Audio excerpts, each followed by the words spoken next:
natin kung meron siyang mga... Kago! Ayun, may kago, may kago pa siya. Oh. Ay, idol. Ayun oh. Oh.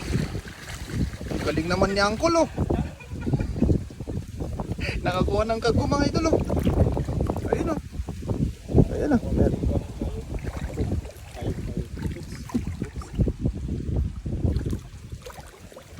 Kagod niya.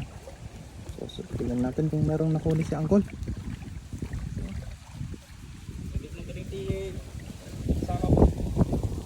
Sensitive sa akin ah.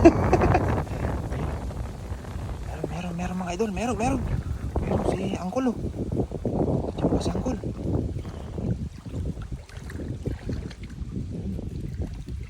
Uy, meron. Dati mo lang sa man, butiti tatayan, sumuot lang manan. Butiti. Yun eh, big one.